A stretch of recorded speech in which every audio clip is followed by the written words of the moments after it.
अस्सलाम वालेकुम and very good morning. जागो लाहौर में आप सबको खुश आमदीद कहते हैं जनाब। मैं हूँ आपकी होस्ट मुनीबा आसिफ। इस उम्मीद और इस जनाब दुआ के साथ हमेशा की तरह कि आप जहाँ कहीं भी होंगे ठीक ठाक होंगे, खैर आफियत से होंगे, अपना ख्याल रख रहे होंगे और अपने चाहने वालों का, अपने इर्द गिर्द, अपने माहौल का भी खूब ख्याल रख रहे होंगे। तो जनाब आज कुछ जमहूरियत के हवाले से बात कर लेते हैं। और कहा जाता है कि जनाब जमहूरी इदारों को ना मजबूत से मजबूत तर बनाने के लिए पाकिस्तान समेत दुनिया भर में आज जमहूरियत का आलमी दिन मनाया जा रहा है। और ये दिन 2007 में अक़वाम मुत्तहिदा की करारदाद के तहत दुनिया भर में 15 सितंबर को मनाया जाता है और हर साल मनाया जाता है। और पाकिस्तान जमहूरियत की आलमी दर्जाबंदी के एतबार से 105वें नंबर पर आता है, यानी कि हम दुनिया से इस मामले में भी काफ़ी पीछे ठहरे हैं। और 15 सितंबर को ये दिन मनाने का मकसद क्या है, ये भी हमें जानना बेहद ज़रूरी है। असल में ना आज जदीद दौर में इस दिन को मनाने का मकसद शहरियों को अपनी ख्वाहिशात के आज़ादाना इजहार और आज़ादी से जीने के हक़ को फ़रोग़ देना होता है। और घर की दहलीज़ पर हर एक को बुनियादी हुकूक़ की फ़राहमी यकीनी बनाना हमारी जमहूरियत की असल निशानी भी है और उनकी ड्यूटी भी होती है। इकोनॉमिस्ट की हालिया रिपोर्ट के मुताबिक आपको बताएं तो 21वें सदी के जदीद तरीन दौर में भी दुनिया की 35% जो आबादी है वो आमरीत के बाइस जमहूरियत के हक़ से महरूम है। और इन ममालिक में अवाम ना सिर्फ अपने सियासी हुकूक़ से महरूम रहती है बल्कि उन्हें दीगर हुकूक़ भी हासिल नहीं है, और जिसके बायस उन्हें अपनी जो डेली रूटीन की ज़िंदगी है वो गुजारना बहुत मुश्किल हो चुका है। और जमहूरी निज़ाम में ना अवाम को सियासी, मुआशी, सकाफ़ती, मजहबी उसूलों के मुताबिक अपनी ज़िंदगी गुजारने की मुकम्मल आज़ादी दी जाती है। और जमहूरी निज़ाम में मुल्क के तमाम शहरियों का कौमी वसाइल पर यकसां हक़ भी होता है और यही तरक्की याफ्ता कौमों की पहचान भी होती है। मगर हम तरक्की याफ्ता क्यों नहीं हैं, एक ये सवाल पैदा होता है, क्योंकि हमारे यहाँ जमहूरियत पूरी तरह से अपनी जड़ें मजबूत नहीं कर सकी है। तालीम के निज़ाम में अगर देखा जाए तो दोहरा रवैया या दोहरा मयार देख लें, दोहरा सिस्टम देख लें, जिसने हमारे बच्चों में तकसीम को बहुत ज़्यादा बढ़ा दिया है। सेहत के निज़ाम के हवाले से आप देखेंगे, सेहत के सिस्टम के हवाले से आप देख लें तो इसमें भी बहुत सारे नकाइस मौजूद हैं और ये चलते ही आ रहे हैं। ऐसा नहीं है कि शायद ये नकाइस अभी आए हैं, ये सदियों पुराने नकाइस हैं और 70 साल होने वाले हैं जो ये इसी तरह के हैं। उसमें कुछ भी हमें बेहतर होता हुआ नज़र नहीं आया। तो दरअसल जमहूरियत या मुल्क में ना हुक्मरानों के जो जमहूरी रवैये हैं वो मुफाद आमा के लिए मुस्बत किरदार अदा करते हैं। लेकिन यहाँ हम देखते हैं कि जनाब जो अशराफिया है या फिर जो माफिया हैं उन्हीं के लिए ही हर चीज़ है, हर सहूलत है, सारे वसाइल भी उन्हीं के लिए हैं। अवाम के लिए, अवाम की मुफाद आमा के लिए कुछ भी काम नहीं किया जाता है। मतलब जो वसाइल हैं उनकी भी मुनसिफाना तकसीम नहीं की जाती है, रिलीफ अवाम को नहीं पहुंचाया जाता। मतलब जो इनके बेसिक हुकूक हैं वो नहीं दिए जाते हैं। जैसे कहा जाता है कि तालीम एक बेसिक आपका हक होता है, सेहत के हवाले से, लेकिन वो भी नहीं है। आप हमारा सिस्टम ही देख लें, मतलब जो अमीर है वो अमीर से अमीर होता जा रहा है और जो गरीब है वो गरीब से गरीब होता जा रहा है। ये हालात हैं। अगर एक मतलब हम कहा तो ये जाता है कि हमारा जमहूरी मुल्क है, लेकिन जमहूरियत कहीं भी हमें नज़र नहीं आ रही है कि जहाँ पर हर एक को बिला तफरीक जो है हकूक़ की फरावानी की जाए और उन्हें हुकूक दिए जाएं, जो उनके बेसिक नेसेसिटी, बेसिक हुकूक जो दिए जाते हैं, जिसके बारे में हमें पढ़ाया जाता है, जिसके बारे में हमें तालीम दी जाती है। लेकिन जैसे ही हम वो हकूक के बारे में बात करते हैं तो हमारे जो ज़ुबान है उन्हें बंद करा दी जाती है, हमारे जो आवाज़ है उसे बंद करा दिया जाता है। तो इसलिए जमहूरियत का भी आज, क्योंकि जमहूरियत का आलमी दिन मनाया जा रहा है, तो उम्मीद हमेशा करनी चाहिए कि जनाब कहीं ना कहीं वो उम्मीद की जो किरण है वो ज़रूर हमें नज़र आएगी। और सिर्फ मुल्क में नहीं जमहूरियत होनी चाहिए, हमारे घरों में भी जमहूरियत होनी चाहिए, वहाँ पर भी ये निज़ाम होना चाहिए। और सबकी बात सुननी चाहिए। ये नहीं है कि अगर जो सरबराह है घर का, एक सरबराह है, दो सरबराह है, तीन सरबराहान है तो सिर्फ उन्हीं की बात सुनी जाए। सबको आजकल का जो दौर है, जदीद दौर है, इसमें यह है कि हर कोई अपनी इन्वॉल्वमेंट शो करे। इवन दो कि घर में भी अगर छोटा बच्चा भी है ना, 10 साल का बच्चा भी आपके घर में मौजूद है, अगर आप उसको भी अपने घर के मामलात में इन्वॉल्व करेंगे तो क्या पता वो आपको कितना अच्छा मशवरा दे दे, क्या पता वो उस चीज़ को सोचे जिसके बारे में आपको इल्म ही ना हो, वो उस बात के ऊपर आपकी तवज्जो दिलाए कि जिसके बारे में आपने कभी सोचा भी ना हो। तो ये जमहूरियत ना सिर्फ हमारे मुल्क में, हमारे इर्द गिर्द, हमारे माहौल में, हमारे मुआशरे में होनी चाहिए, बल्कि हमारे घरों में भी इसका जो कहते हैं ना कि फ़रोग ज़्यादा से ज़्यादा इसको दिलाना चाहिए। हमें सबकी बात सुननी चाहिए, सबको एक ही कह लें कि पेज पर लेकर चलना चाहिए, तफरीक नहीं करनी चाहिए। हमारे घरों में भी ये होता है, फिर घरों से ये निकलता हमारी सोसाइटी में जाता है, हमारे मुआशरे में ये चीज़ें होना शुरू हो जाती हैं और एट द एंड ये जो है ना बड़े लेवल पर, गवर्नमेंट लेवल पर, उस पर ये चीज़ें जो है हमें फिर नज़र आती हैं। तो आज का दिन मनाने का मकसद यही है और इस दिन को जनाब किस तरह आपने देखना है, इसके ऊपर गौर व फिक्र करना है कि हमें क्या चीज़ें तब्दील करने की ज़रूरत है। और जिस तरह मैं हमेशा कहती हूँ कि मुआशरा जो है ना वो हम लोगों से मिलकर बनता है। तो अगर हम चाहते हैं कि हम अपने मुआशरे को चेंज करें, हम इस तमाम तर जो रिवायात बनती जा रही हैं उनको चेंज करें, उनको बेहतर करने की कोशिश करें, तो सबसे पहले आपने अपने अंदर बेहतरी लेकर आनी है। आप ख़ुद बेहतर होंगे तो ही ये मुआशरा बेहतर हो पाएगा। और दूसरा, क्योंकि वोटिंग का भी एक हक़ होता है हमें जमहूरी इदारों में, या जमहूरियत के अंदर एक वोटिंग का बहुत बड़ा हक़ है जो हमें मिलता है, तो वोट का भी अच्छे तरीके से आपने इस्तेमाल करना है। नेक्स्ट वोटिंग होनी है, इलेक्शंस आने हैं, तो उसका भी आप लोगों ने ख्याल रखना है कि आपने किसको वोट करना है और किसको वोट नहीं करना। ये भी एक बहुत बड़ी ज़िम्मेदारी होती है, ये अवाम के ऊपर, ये उस मुल्क की अवाम के ऊपर कि वो अगर वोट देने जा रही है तो वो किसको वोट दे रही है। तमाम तर चीज़ों को गौर व फिक्र करके, उनको देख कर कि कौन हमारे लिए क्या करेगा, कौन हमारे लिए जो हमारी बेसिक हकूक़ का जो है सफ़ीर बनेगा, उनका ख्याल रखेगा। तो ये भी चीज़ें आप लोगों को देखने की ज़रूरत है। तो ये आज का पैगाम था। आज के दिन के हवाले से हमने बात की है। जमहूरियत काल में दिन पूरे पाकिस्तान समेत दुनिया भर में मनाया जा रहा है। तो अभी आगे बढ़ते हैं और प्रोग्राम का बाकायदा आगाज़ कर लेते हैं। जनाब, सेगमेंट है हमारा आज की किताब, और जिसमें प्रोफेसर अहमद हमाद साहब हमारे साथ मौजूद होते हैं। शायर हैं और उसके साथ साथ मुसन्निफ़ भी हैं, तो उनकी तरफ चलते हैं और आज वो कौन सी किताब के साथ हमारा और आपका तारुफ करवाने वाले हैं वो जान लेते हैं। जी अहमद साहब, बताइएगा। आज की किताब बड़ी ख़ास किताब है और इसका नाम है मेरी नई ज़िंदगी, छाती के कैंसर का मुकम्मल इलाज। आप अगर ये देख पाएँ तो आपको पिंक रिबन भी नज़र आएगा और टाइटल भी पिंकिश है। तो इसका मतलब ये है कि ये ख़वातीन के लिए और ख़ातून ने लिखी हुई है। ये क्या है, इस पर हम बात करते हैं।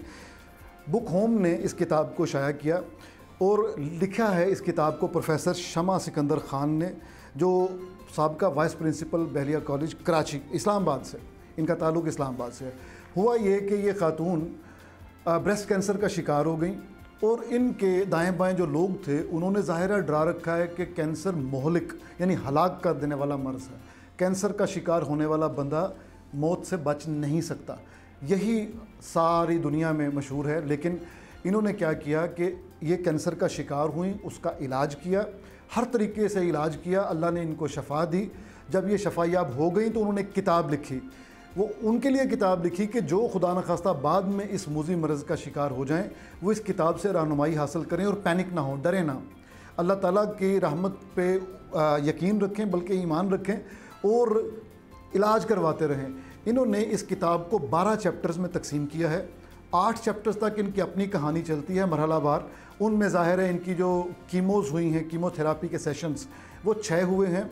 रेडियो थेरापी के 25 दिन मुसलसल, और हर थेरापी के साथ इनके जिस्म में जो तब्दीलियाँ आती थीं, बाल गिरना या पूरे जिस्म में ख़ारिश हो जाना और उसका इलाज करना कि कैसे मसाज करवाने से इससे छुटकारा। ज़ाहिर है हर मर्ज़ ही इंसान को इरिटेट करता है, कैंसर जैसा मर्ज़ तो हरासा कर देता है इंसान को, हर वक्त मौत जो है ना अपने सामने मंडलाते नज़र आती है। तो उसके साथ इन्होंने बड़ी बहादुरी से उसका मुकाबला किया है और मज़े की बात यह है कि 8 वो जो पहले अबवाब हैं उनके बाद 4 अबवाब में इन्होंने कैंसर की अलामात, इसके अलावा एक बाब है जिसमें कुरान हकीम से इलाज, इसके साथ साथ जो मामूलात आपने रखने हैं उनसे इलाज, और अपने जो मशवरे हैं 12 अबवाब तो इस तरह चैप्टर्स इस तरह हो गए। अलबत्ता 2 ज़मीमें जो बहुत ही दिलचस्प हैं, एक ज़मीमा जिसको एनेक्स्चर अब कहते हैं वो है समीना की कहानी। ये इनकी कलीग हैं, वो भी कैंसर से मुतासिर हुई और उसके बाद वो भी शफायाब हुई। और दूसरा ज़मीमा बेहद दिलचस्प है, वो है सिमलू या सुम्बलो, कृष्माती जड़ी बूटी। ये एबटाबाद से आगे जो जीबीटी तक यानी शाहराह रेशम पे मिलती है, इसकी जड़ से कैंसर का इलाज होता है। ये कृष्माती बूटी है, इसकी पूरी जो तफसील है, पूरा ज़मीमा इन्होंने शामिल कर दिया है। और वो जो ज़मीमा है ये इन्होंने ख़ुद नहीं लिखा, बल्कि ये कहती हैं मैंने वो उसको इस्तेमाल ज़रूर किया, अलबत्ता वो हकीम अब्दुल वहीद सुलेमान साहब से ज़मीमा लेके इस किताब का उन्होंने हिस्सा बना दिया हुआ है। इनकी किताब एक नशिस्त में बैठ के पढ़ी जा सकती है। मैं समझता हूँ कि ये एहसान है औरतों पर इस खातून का, कैसे कि इंतहाई सादा और रीडेबल ज़ुबान में और कहानी के अंदाज़ में इनके अंदर कहानी सुनाने की एक कुदरती सलाहियत है। और ये तो कहानी लिख दी है, मेरी ख्वाहिश है कि ये मज़ीद कहानियाँ भी लिखें, तख़य्युल को इस्तेमाल में लाएं और कहानियाँ लिखें, तो ये एक बड़ी अच्छी अफसाना निगार या शॉर्ट स्टोरी राइटर बन सकती हैं। उम्र के जिस हिस्से में भी हैं, ग़ालिबन अब रिटायर हो गई हैं, लेकिन अगर ये बात मेरी सुन रही हैं तो इनको सीरियसली सोचना चाहिए कि अपने पे गुजरी हुई सारी वारदात को जिस दिलनशी अंदाज में इन्होंने रकम किया है वो बड़ा शानदार है। इन्होंने ये कहा कि सबसे पहले इम्पॉर्टेंट बात यह है कि आपने इलाज ज़रूर करवाना है, आइडेंटिफाई करवाएं फ़ौरन, जैसे ही आपको शक को आइडेंटिफाई करवाएं, गिल्टी है जाके उसको चेकअप करवाएं। उसके बाद दूसरी इम्पॉर्टेंट बात है कि आप पॉजिटिव रहें, डरें मत। तीसरी इम्पॉर्टेंट बात है कि आप मसरूफ़ रहें, छुट्टियां ना करें अपने कॉलेज से, स्कूल से, जिस भी काम पे आप हैं, घर पे ना बैठ जाएं। हमारी ज़ाहिर है ख़वातीन, जो हम मीडिया के हम स्टूडेंट हैं, तो मीडिया में बहुत सारी ख़वातीन काम करती हैं, तो खुदा ना करे कोई इसका अगर शिकार होती हैं तो उनको चाहिए कि काम पे आती रहें, इलाज के साथ साथ काम पे आती रहें। इनका यही मशवरा है खातून का। इसके अलावा उन्होंने कहा कि ज़िंदगी एक नेमत है, अल्लाह ताला कादिर मुतलिक है, उसके हाथ में ज़िंदगी और मौत है, तो उसके हाथ में जब ज़िंदगी भी है और मौत भी, तो अल्लाह ताला से ज़िंदगी मांगें, दुआ करें, और वो कादिर मुतलिक है और वो बादशाह है, वो आपको ज़िंदगी की नेमत दे देगा, आपकी ज़िंदगी तवील कर देगा। ये उसके लिए कौन सा मुश्किल है। तो ये मुझे बड़ी अच्छी बात लगी। कुरान हकीम की कुछ आयात भी इन्होंने लिखी हुई हैं कि इनका ईमान है कि कुरान शफा है, तो कुरान की आयात का भी जिक्र किया इन्होंने। इसके अलावा इस किताब से ये भी पता चला कि वो लोग ज़्यादा वल्नरेबल होते हैं, वो ज़्यादा कैंसर का शिकार होने का लाइकलीहुड उनमें ज़्यादा होती है जिनके ख़ानदान में ये चल रहा हो, पहले से कोई ना कोई हो। 6 कीमोज़, 25 रेडियो थेरापीज़, इसके साथ इन्होंने बताया कि ये मेरी जो बीमारी थी वो इतनी शदीद थी, बीमारी इससे कहीं ज़्यादा शदीद भी हो सकती है बाज़ लोगों में, और इससे कहीं कम माइल्ड भी हो सकती है, लेकिन इसको सीरियसली लें। और आखिर पे उन्होंने कहा कि ये जो शाहराह रेशम पे जो जड़ी बूटी है जिसका नाम सिमलू है, वो कृष्माती है, उसका काम जो है ना वो उससे आप सबको आशना होना चाहिए, अपने दोस्तों से कह के मंगवाना चाहिए। करोड़ों रुपया लग जाता है पाकिस्तान से बाहर जाके इलाज करवाने में, क्या ही अच्छी बात है कि वो पाकिस्तान में मौजूद जड़ी बूटी उसका सफूफ थोड़ा सा रोज़ाना दिन में 2 मरतबा इस्तेमाल कर ले और फिर अल्लाह ताला की कुदरत देखें। और जनाब मेरी नई ज़िंदगी, ये मैं अपने बारे में नहीं बता रही है, मैं आपको किताब का नाम बता रही हूँ। मेरी नई ज़िंदगी के हवाले से जो आज की किताब थी उसका तारुफ़ हमारे साथ और आपके साथ प्रोफेसर अहमद हमाद साहब ने करवाया है। और अहमद साहब आप आज के लिए आपका बेहद शुक्रिया। अब आगे बढ़ते हैं और कुछ मज़ीद आर्ट के हवाले से बात कर लेते हैं, और एक ऐसी ही आर्टिस्ट से आपकी मुलाकात करानी है कि जनाब जो रंगों के साथ खेलती हैं, और वाटर कलर, ये वो कलर्स होते हैं, ख़ासतौर पर वाटर कलर्स की बात करूँगी कि जिनको कंपोज करना, जिनको एक पोर्ट्रे बनाना उसके ऊपर बहुत मुश्किल होता है, बहुत मुश्किल टास्क होता है कि उनको किस तरह आपने देखना है, किस तरह कौन कौन से कलर्स को किस तरह आपने मर्ज करना है, बहुत मुश्किल टास्क होता है। तो आज एक ऐसी ही आर्टिस्ट हैं जिनसे आपकी मुलाकात करानी है। मैं इसलिए वहाँ पर देख रही हूँ बिकॉज़ वो अपना काम स्टार्ट कर चुकी हैं, तो उनसे आपकी मुलाकात भी करानी है। और जो वो बना रही हैं आज वाटर कलर के साथ एक पोर्ट्रे बना रही हैं, वो आपके साथ हम लोग दिखाएंगे भी। और मेरे राइट लेफ्ट पे जो आपको हमारे सेट पर पेंटिंग नज़र भी आ रही होंगी, मेरे बिल्कुल पीछे आपको एक पेंटिंग नज़र आ रही है, ये वाटर कलर है। ये आपको लग नहीं रहेंगे, लेकिन इतने खूबसूरती के साथ बनाए गए हैं और उनको हैंडल किया गया है। वाटर कलर्स को ख़ासतौर पर हैंडल करना बहुत मुश्किल होता है। जनाब सना से ही बात करेंगे और उनसे ही जानेंगे कि वो कितनी देर हो गई है इसको कर रही हैं और किस तरह इनको हैंडल करती हैं। तो सना तबस्सुम वाटर कलर आर्टिस्ट हमारे साथ इन स्टूडियोज़ में मौजूद हैं। सना आपको वेलकम कहती हूँ जागो लाहौर में। कैसी हैं आप? अल्हम्दुलिल्लाह ठीक, आप सुनाएं? मैं भी बिल्कुल ठीक ठाक। सना एक तो बहुत ही खूबसूरत जो है आपने पेंटिंग बनाई हुई है, और जैसे मैं बात कर रही थी कि वाटर कलर्स को हैंडल करना बड़ा मुश्किल होता है, तो कब से कर रही हैं आप ये पेंटिंग्स? हाँ, ये वाटर कलर पेंटिंग मैंने जो एज अ प्रोफेशन स्टार्ट की है 2017 से की है। अच्छा, 17 से स्टार्ट? हाँ जी, लेकिन इससे पहले मैंने BSc होम इकोनॉमिक्स किया था, उसमें कुछ मैंने लर्न किया। फिर कुछ यहाँ पे हमारे बहुत अच्छे रिनाउंड आर्टिस्ट हैं, उनके साथ मैंने काफ़ी कोर्सेज किए हैं। अच्छा, ताकि मैं अपनी स्किल को और इन्हांस कर सकूं। ठीक है। क्योंकि इससे पहले मैं एक्रेलिक और ऑयल मीडियम में काम करती थी। अच्छा, तो एक्रेलिक और ऑयल मीडियम से जब आप वाटर कलर की तरफ आते हैं, टोटली एक डिफरेंट मीडियम है। सही। उसमें टेक्निक ही डिफरेंट हो जाती है। ऑयल जो कलर्स होते हैं उसमें हम लाइट से डार्क की तरफ जाते हैं। ओके। जबकि जो ऑयल होता है वाटर कलर है, इसमें हम लाइट से डार्क की तरफ, सॉरी मैंने गलत था, डार्क टू लाइट होता है, और इसमें लाइट से हम डार्क की तरफ जाते हैं। ओके। और इसमें जो सबसे बड़ी कंपल्शन आती है, इसमें हम वाइट कलर यूज नहीं करते हैं। वाइट कलर यूज नहीं करते? हाँ जी, उसकी जगह हमने वाइट स्पेस छोड़नी होती है। अच्छा, मतलब ऑलरेडी जो नीचे आपके पास कैनवस है हाँ या पेपर है वो ऑलरेडी वाइट होता है, हाँ, तो हाँ आप उसी की स्पेस छोड़ देते हैं? उसी की स्पेस छोड़ के हमने वो करना होता है, तो उससे इसकी डेलिकेसी और बढ़ जाती है। वाह जी वाह, क्या बात है। लेकिन जैसे मैं बात की थी कि वाटर कलर को हैंडल करना, संभालना बड़ा मुश्किल होता है, ऐसा ना? तो किस तरह आप इन्हें करती, मतलब जैसे अभी भी आप देख रही हैं, पहले आपने डार्क कलर्स यूज़ किए, अब आप लाइट कलर्स यूज़ करिए, बड़ी डेलीकेसी के साथ और बड़े आराम से ये चीज़ें कर रही हैं। तो मुश्किल क्या पेश आई थी जब स्टार्टिंग में आपने इसको करना शुरू किया? हाँ, स्टार्टिंग में मुझे मुश्किल ये आई थी कि जो वाटर कलर है बहुत सॉफ्ट मीडियम होता है। इसमें यानी आपका जो कलर टिंट है बहुत कम यूज़ होता है, आपकी वाटर क्वांटिटी जो है वो बहुत ज़्यादा मैटर करती है कि आप कितना वाटर यूज़ कर रहे हैं। वो शीट के अकॉर्डिंग आपने देखना होता है। वेदर उसमें बहुत आपका काउंट करता है कि किस तरह के ह्यूमिडिटी, जब वो ज़्यादा आपकी शीट उसमें डेड भी हो जाती है, और समटाइम्स आपको ड्राई टाइम ज़्यादा हो जाते हैं। लेकिन ऑयल में हमें ये वाला इशू नहीं होता है, उसमें हमने कलर लगाने, और अगर आपसे कोई मिस्टेक हो जाए, आप वाइट कलर उस पर लगा के उसको अपनी पेंटिंग को सेव कर सकते हैं। वाटर कलर में आपके पास ये मार्जिन नहीं होता है। फिर उसमें आप कलर के बहुत ज़्यादा स्ट्रोक्स यूज़ कर रहे होते हैं, कलर की थिक अमाउंट यूज़ कर रहे होते हैं। तो ये थोड़ा सा मेरे लिए मुश्किल था कि मुझे बहुत ज़्यादा कलर यूज़ करने की आदत हो गई थी। हाँ। और इसमें आपने बहुत लाइट टोन में बहुत सॉफ्ट उसके साथ चलना होता है। फिर इसमें कलर्स भी तो चेंज होते हैं ना? जी, उसमें वो कलर्स की क्वांटिटी और क्वालिटी भी अलग है, इसमें बिल्कुल अलग है। इसमें बिल्कुल चेंज है। तो ये थोड़े से इश्यूज आए थे, लेकिन जब आप इसको स्टार्ट करते हैं तो ये इतना अच्छा मीडियम है, अच्छा, कि फिर आप बाकी सारे मीडियम भूल जाते हैं। क्या बात है। लेकिन आपने ऑयल पेंटिंग भी की, एक्रेलिक भी की, और अब वाटर पेंटिंग कर रही हैं। और अब मैं लेकिन मजा किस में आया था ज्यादा? सबसे ज्यादा मजा मुझे वाटर कलर्स में ही आया, क्योंकि ये बहुत सॉफ्ट, बहुत डेलिकेट मीडियम है आपका। आप कहीं पे भी बैठ के एक साइड पे आराम से अपनी पेंटिंग बना सकते हैं। अच्छा, लेकिन इन कलर्स को, मतलब जिस तरह हमने, अगर आपने ये जैसे मेरे पीछे पड़ी हुई है जो फ्लावर्स आपने बनाए हुए हैं, अब इनको आपने पिंक भी दिया है, इसमें ब्लू भी है, इसमें हल्का हल्का ग्रीन कलर भी आ रहा है, डार्क पर्पल भी आ रहा है इसके अंदर, तो ये बनाने में कितना टाइम लगा आपको?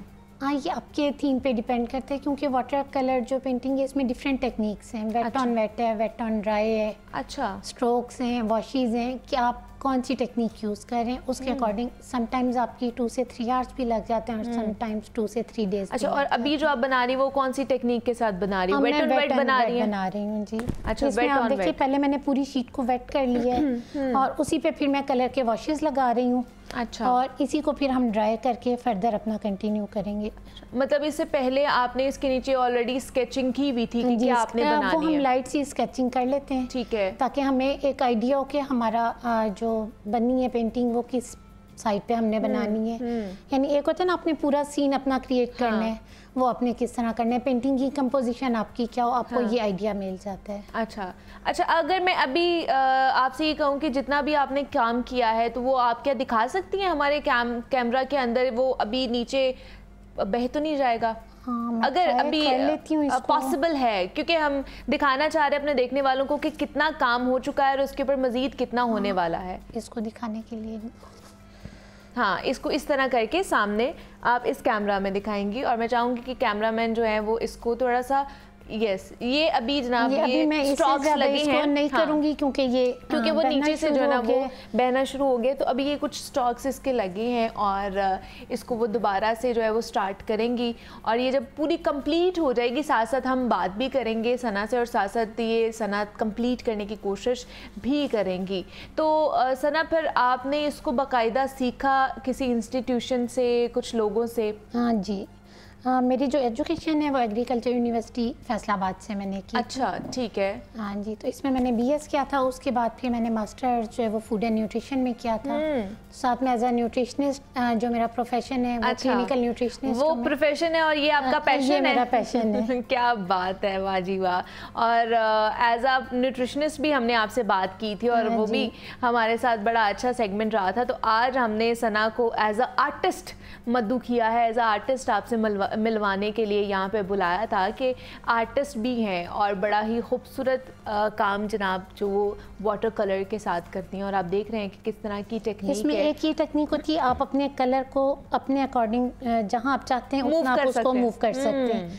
जहाँ आपको लगता है कि यहाँ आपको डार्क शेड चाहिए, जहाँ आपको लाइट चाहिए, क्योंकि जितना आपकी पेंटिंग में फ्लोइंग इफेक्ट होगा ना उतनी आपकी पेंटिंग ज़्यादा अच्छी बनेगी। सही, और ये बड़ा डेलीगेसी का है पूरा एक आप देख रहे हैं कि कितना मज़े का ये पूरी टेक्निक है कि आप वाटर कलर के साथ, अच्छा तो लग रहा है, मुझे देखने में बड़ा अच्छा लग रहा है, लेकिन जो असल काम है, जो सबसे मुश्किल टास्क है वो इन कलर्स को मिक्स करना है और इस तरह भी मिक्स नहीं करना कि वो सारे एक ही तरह के हमें नज़र आए। आप खुद भी देखेंगे, विटनेस भी करेंगे कि एक से दूसरा वो नज़र आ रहा है हमें कि ये अलग अलग कलर्स हैं, हालांकि वाटर कलर्स हैं और ये मिक्स भी हो सकते हैं, लेकिन उनकी टेक्निक है कि पहले जब वो ड्राई हो जाएंगे अच्छे तरीके से उसके बाद एक नया कलर जो है उसको वहाँ पर ऐड ऑन किया जाएगा। तो मुझे बताइए कि रोज़ाना की बुनियाद पर आप सना बनाती हैं या ऑब्वियसली बिजी होती होंगी, बाकी रूटीन के काम भी है, एज ए न्यूट्रिशनिस्ट भी आप काम करती हैं, तो इजीली मैनेज हो जाता है दोनों चीज़ों को? इसके लिए आपको टाइम निकालना पड़ता है, डेली की प्रैक्टिस अगर आप नहीं करेंगे आप वो चीज़ आपके हाथ में नहीं रहती है, आपका फ्लो कम हो जाता है। अच्छा, तो बेशक आप 30 मिनट्स करें, 45 मिनट्स निकालें, लेकिन निकालें ज़रूर इसके लिए।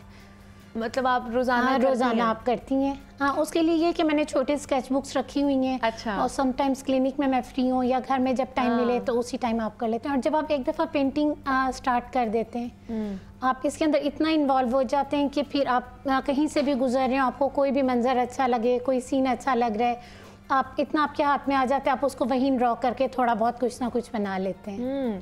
नहीं तो ये कहते हैं ना कि हर कलर की एक अपनी थीम होती है, तो ये वाटर कलर्स में भी ऐसा होता है कि कोई उसका अपना एक मैसेज, अपनी कोई थीम है? हाँ जी, हर कलर्स, एक तो जो कलर्स हैं वो आपकी पर्सनैलिटी को बहुत अच्छा वो करते हैं। अब साथ साथ हम इसको ड्राई भी कर रहे हैं, ठीक है, ये भी लाजमी है आपने ड्राई करना है? ये जब हमने जल्दी काम करना होता है तो उसके लिए थोड़ा सा हमें एक मार्जिन मिल जाता है। अच्छा, कि आप इसको ड्राई कर लें, वरना आप इसको जो है वैसे एयर ड्राई होने देते हैं? नहीं करते, इसे ड्राई होने का टाइम देते हैं। अच्छा। लेकिन जब जल्दी हमने कोई प्रोजेक्ट अपना कंप्लीट करना तो फिर जो है वो तो फिर हम थोड़ा सा ड्राई करके वो हमें सपोर्ट मिल जाती है कि उस टाइम में आप अपना टाइम सेव कर लेते हैं थोड़ा सा। ठीक है, तो आपका इरादा है कि आगे आप सिखाएंगे भी, क्लासेस भी देंगी बच्चों को? इंशाल्लाह मेरा इसमें है कि मैं इसको एज अ कैरियर लेकर चलें इसको। तो वो कोई सोचा हुआ है कि आगे आने वाले दिनों में या इन फ्यूचर आपने कोई एग्जीबिशन लगानी है अपने इन प्रोडक्ट्स की जो बना रही हैं, जो पेंटिंग्स बना रही हैं? इंशाल्लाह मैं अपनी एक सोलो एग्जीबिशन करूंगी, लेकिन अभी ये पाइपलाइन में है क्योंकि साथ मेरा दूसरा काम भी है, तो फिर मैं उस तरह इस पे फोकस नहीं कर पाती हूँ जैसे करना चाहिए। सही है, बिल्कुल ठीक है, हम भी बेस्ट विशेस हमारी आपके साथ हैं कि आप अपने इसका शौक़ को, इस पैशन को आगे लेकर चलें। और अपने देखने वालों को भी यही कहूँगी जनाब कि कहते हैं ना कि शौक़ दा कोई मोल नहीं, और ऐसा ही है, आप अपने शौक़ को किसी भी टाइम और किसी भी एज में जो है ना वो शुरू कर सकते हैं। कोई भी आपका इंटरेस्ट हो, कोई भी आपका शौक़ हो, आप उसको कभी भी शुरू कर सकते हैं, ना उसमें कोई एज लिमिट होती है, ना ही उसमें कोई और लिमिट्स होती हैं। बस ये होता है कि आपने अपने शौक़ को, अपने उस इंटरेस्ट को डेवलप कैसे करना है, उसको स्किलफुल कितना बनाना है, ये आप पे डिपेंड करता है। तो जिस तरह सना ने भी पहले एक्रेलिक पेंट किया, फिर ऑयल पेंटिंग की, अब वो वाटर पेंट पे आ गई हैं। तो इसी तरह आप भी मुख्तलिफ़ चीज़ें जो हैं उन्हें जो है वो देख सकते हैं, उन्हें सीख सकते हैं। और अब तो वैसे भी जदीद दौर आ चुका है सना, अब सोशल मीडिया का दौर है, टेक्नोलॉजी इतनी ज़्यादा आ चुकी है, बहुत आसान हो गई, हाँ बहुत ईजी हो चुकी हैं। अब आप घर में बैठ के हर चीज़ सीख सकते हैं। हाँ, यूट्यूब पे आपको हर तरह की वीडियोस हर तरह की आपको मिल जाती है। और फिर आजकल ऑनलाइन इतना ज़्यादा है कि आपको मटेरियल मंगवाने में किसी चीज़ में कोई इशू नहीं है। अच्छा, तो इसके लिए मतलब कोई ख़ास टूल्स या कुछ ख़ास इसके लिए ये होता है कि वाटर कलर शीट्स होती हैं। अच्छा, आपके लिए पास वो ये स्पेशल कॉटन से या हैंडमेड बनी हुई होती हैं। अच्छा, ओके। तो इनका आपके पास जितनी अच्छी आपकी शीट होगी, डिफरेंट वेट्स इसमें आते हैं, उतना ये आपकी पेंटिंग को सपोर्ट करते हैं। इसमें आर्ची सबसे बेस्ट है। उसके बाद आप सॉन्डरफोर्ड है वो यूज़ करें, वाटरफोर्ड है। और जो बिगनर्स होते हैं वो थोड़ा इससे कम क्वालिटी की भी यूज़ कर सकते हैं। और कलर्स का भी कुछ है? कलर्स पाकिस्तान में भी वैसे तो बहुत अच्छे अवेलेबल हैं, लेकिन जो मैं यूज़ करती हूँ मिशन गोल्ड मजेलो के नाम से ये इम्पोर्टेड कलर है। अच्छा, ठीक है। लेकिन बिगनर्स के लिए मैं ये कहूँगी कि जो आपके पास रिसोर्सेज हैं आप वही उसी से स्टार्ट करें। फिर इसमें एक टेक्निक होती है, वो मास्किंग फ्लूइड होता है, ये मेरे पास है। ये क्या और है? ये बहुत मज़े का है। ये जब हमने समटाइम्स बहुत डेलिकेट वर्क करना होता है और आपके पास बहुत कम मार्जिन होता है कि आपका जब कलर फ्लो किया आएगा वाइट स्पेस नहीं रहेगी, तो हम इसको लगा देते हैं। अच्छा, ये जैसे हमारी मास्किंग टेप होती है उस तरह का काम करता है और आपकी वो जगह सेफ हो जाती है। ओके। जब आप पेंटिंग कंप्लीट कर लें तो आप उसको हटा दें वहाँ से, तो आपका बड़ा अच्छा इफेक्ट आ जाता है। अच्छा, ये कुछ चीज़ें, कुछ पेंटिंग्स हैं, ये आपकी टेलीविजन स्क्रीन पर, हमारे स्क्रीन पर चल रही हैं और बहुत ही खूबसूरत लग रहा है। और ये जिस तरह आपने ये बनाई हुई है कि पानी का भी जो कलर है वो भी एक अलग सा नज़र आ रहा है हमें। ये देख लें आप, खूबसूरत तरीन जो पिक्चर्स हैं, जो पेंटिंग्स हैं, जो ख़ास तौर पर वाटर कलर, ये भी वाटर कलर वाली है? सारा वाटर कलर मीडियम है। अच्छा, और ये जो अभी चल रही है, ये जो पानी में हमें कश्ती नज़र आ रही है, माशाल्लाह ये भी बहुत खूबसूरत नज़र आ रही है।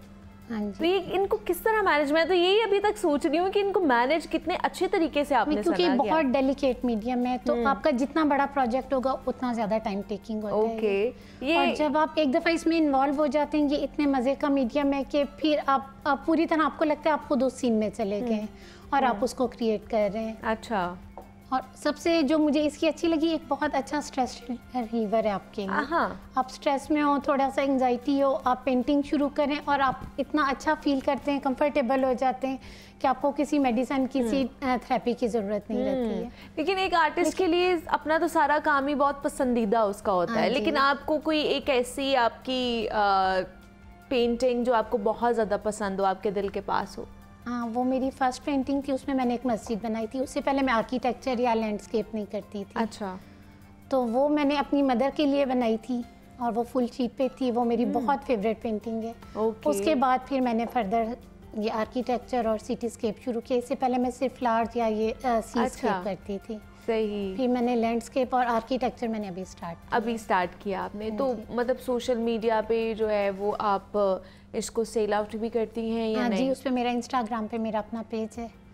तो उसके ऊपर मैं करती हूँ। इसके अलावा मैंने डिफरेंट जो नेशनल इंटरनेशनल एग्जीबिशंस हैं उनमें पार्टिसिपेट किया हुआ है। Oh wow. और वहाँ मेरी पेंटिंग डिस्प्ले हुई है। अभी ये पाकिस्तान में पर्ल ऑफ पीस 1, 2, 3 और फिर अभी ये भावलपुर में हुई थी रिसेंटली। जी। जनवरी में, उसमें भी फिर मैंने पार्टिसिपेट किया था। ठीक है, तो मैं चाहूँगी कि ये हमें आप दिखाएं कि कितनी बन चुकी है। जी, ये काफ़ी हद तक हमने की। ये जो इसका थीम है वो मैं आपको थोड़ा सा बता देती हूँ। एक डोर है, 7 वॉल है और ये उसके ऊपर हम जो बोगनवेलिया बेल है वो दिखाई गई है। तो अभी ये प्रोसेस में थोड़ा सा ही इसका कंप्लीट हुआ है। तो मैं कोशिश करूंगी एटलीस्ट हम अपना डोर ज़रूर कंप्लीट कर लें ताकि इसकी कुछ ना कुछ शक्ल निकले। ये हमने इसलिए लाइव आपके सामने बनाना सिखाया था कि आपको पता चले कि जनाब इसको कितना टाइम लगता है, टाइम टेकिंग प्रोसेस होता है और ये किस तरह किया जाता है। सना तबस्सुम हमारे साथ मौजूद थी, वाटर कलर आर्टिस्ट हैं। सना, बहुत शुक्रिया आपके वक्त का कि आप यहाँ पर आई और बहुत अच्छा लगा आपसे मिल के। और जनाब यहाँ पर एक छोटी सी ब्रेक लेंगे, मिलते हैं इस ब्रेक के बाद।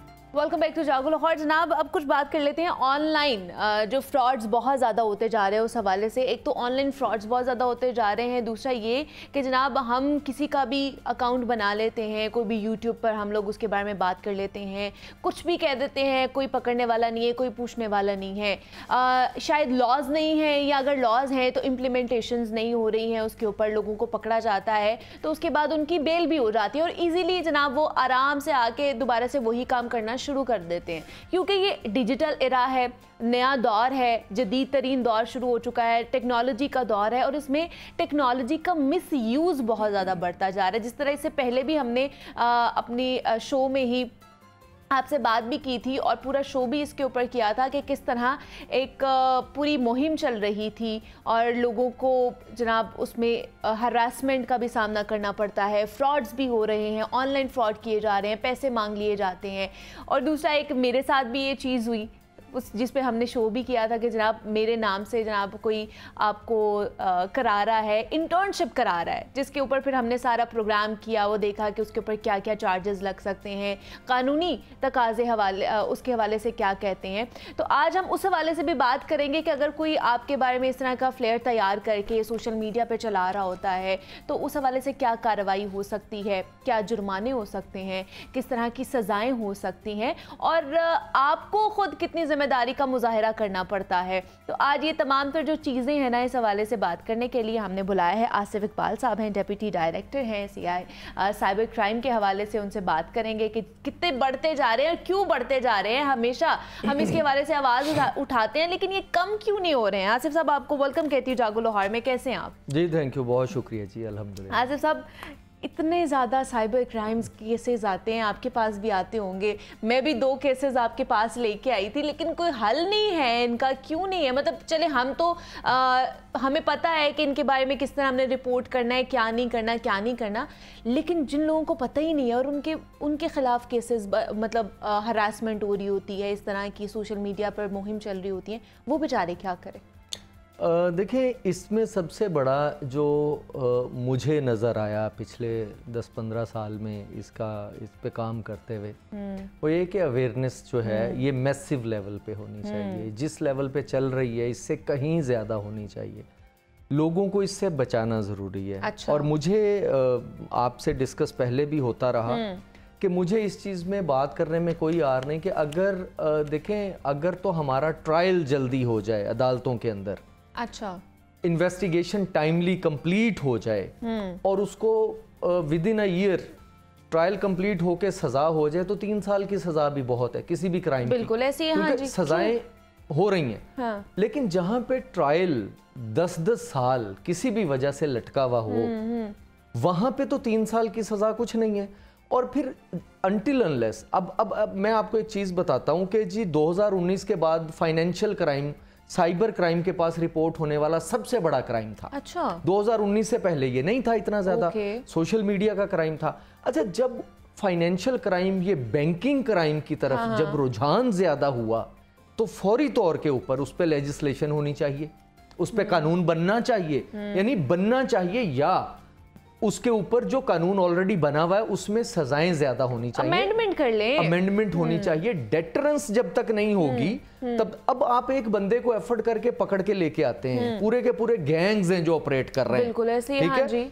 अच्छा, जब आप उनको पकड़ के लाते हैं अगले दिन वो बेल आउट हो जाते हैं, आप क्या करेंगे?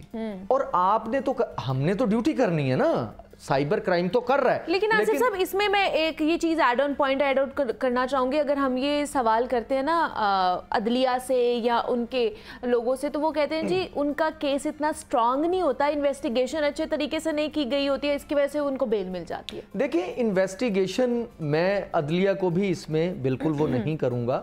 रीज़न क्या है, जब आपका कानून ही बेलेबल है, वो कैसे बेल रिजेक्ट कर सकते हैं? अवाम को या लोगों को इस चीज की अवेयरनेस है नहीं कि केस स्ट्रॉन्ग बन कैसे सकता है कि जब एक ऑफेंस ही बेलेबल है।